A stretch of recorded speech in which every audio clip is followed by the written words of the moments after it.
And welcome back to Washington Commanders Insider. Today, we're talking about some free agents that the Commanders could look to sign to perhaps help them as they progress in the season. And we're also going to be going over the updated injury report for the Giants versus the Commanders, as the Commanders have their home opener coming up against the New York Giants. And so let's go ahead and jump into it. You can see right now where we're getting this article from, but the first suggested player that they're talking about here is going to be Lawrence Guy. Suggests that this is a run stuffer that the Commanders might want to go ahead and put alongside of Jonathan Allen and Deron Payne, talking about how we allowed 112 rushing yards on 30 carries, obviously to our disappointing loss against the Buccaneers. And so initially when I think about this, I get it. I mean, this is a guy that did play in the Super Bowl with the 2018 New England Patriots.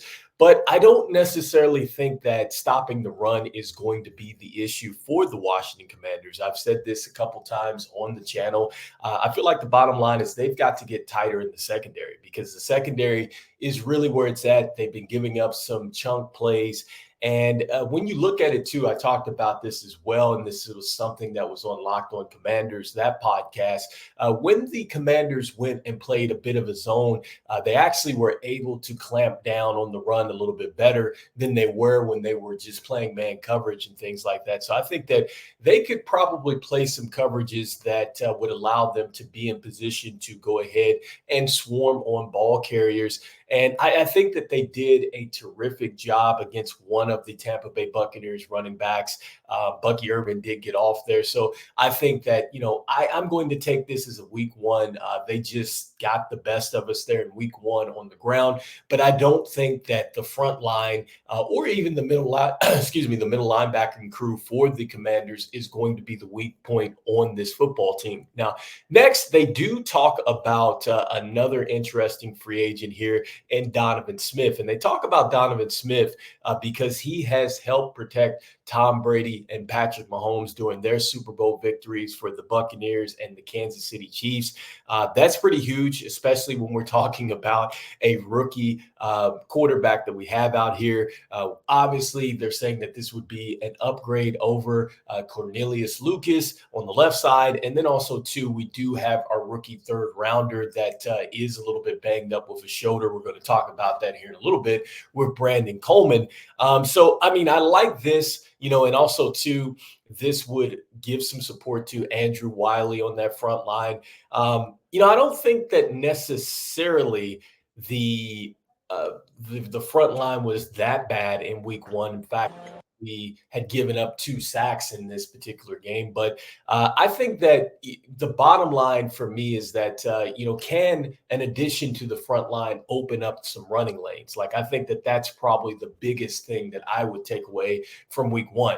We just couldn't really run the football other than Jaden Daniels. And so I want to see can an addition to the line help open it up for Brian Robinson Jr.? Does it help Austin Eckler? Does it help our running backs there? Because, protection, I think with Jaden Daniels, he's good enough to where you don't necessarily have to hold up as long. I think he has a good feel for the game as far as extending plays and knowing when to get out of there. So I don't think that that's going to be necessary. Obviously, that does help you out. And we'll get a chance to see in this next game against the Giants, because really they play a lot of zone coverage, and comparatively speaking to their blitz packages that they ran in 2023, it's suggesting that the Washington Commanders are going to see a lot of zone. So we're going to see Jaden Daniels have some time back here in the pocket. So I want to see now, can this line hold up, create a passing lane for him to go down the field, and can receivers really open up? And so,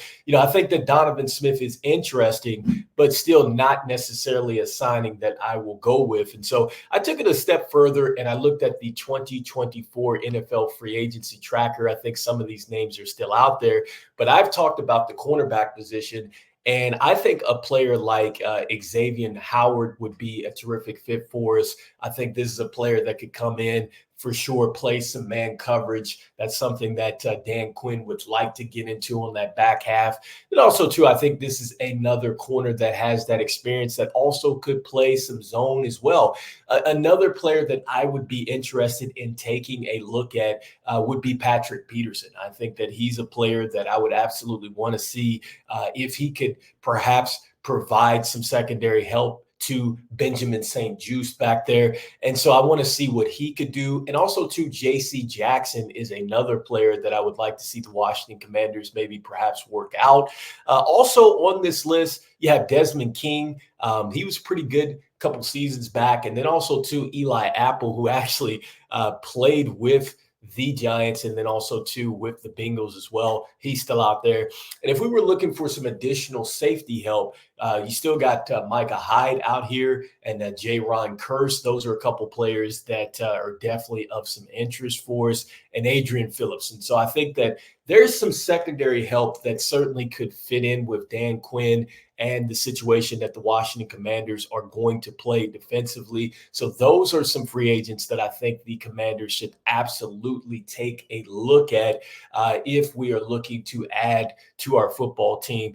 And so as we get ready to shift focus now and look at the injury report, I just want to talk a little bit about Dan Quinn and his press conference and him talking about making some adjustments going this game against the Giants. One of the things that was talked about on the Locked On Commanders network is that, they were asking a question about the Commanders getting beat in these trio formations that the Buccaneers presented.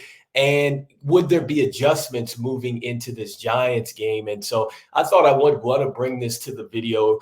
But I love what Dan Quinn had to say when he was like, there is an element of self-scouting where you take what that team was able to do to you that week before. You don't wait for a bye week or anything like that, but you throw it into your game plan for this week and assume that that team could go ahead and take advantage of you in that particular situation. And so I like that. And I'm curious now to see what type of adjustments we see from the Washington Commanders in week 2, right? Because that's going to be what is I think really huge for the Washington Commanders, because there's no guarantee we're going to go out and get a free agent, but we want to see how good of a coach Dan Quinn is. Can he make those adjustments?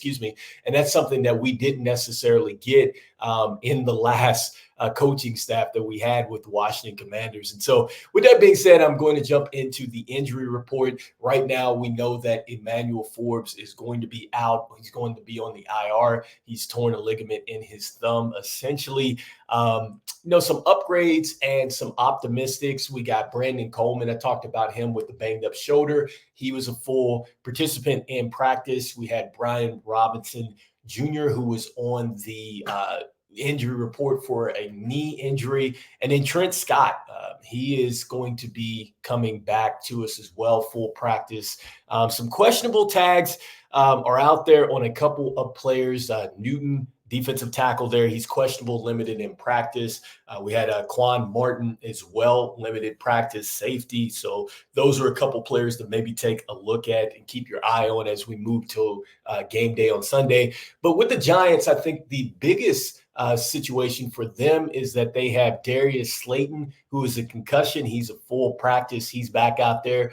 Malik Neighbors popped up on the injury report. Looks like it was a knee, but he was a full practice, so it looks like he is ready to go. And so looks like the Giants are going to have their main wide receivers ready to go, especially since they're getting some full practices this late heading into the game. And so let me know in the comments what you think. Should the Commanders pick up any of these free agents that I've suggested? Do you like the free agents here that are suggested in the article? And also, too, with this injury report, is there anything alarming as we get ready to move into Sunday? So this is Rico. This is Washington Commanders Insider. We'll be talking more Commanders here tomorrow. All right, take care. Peace.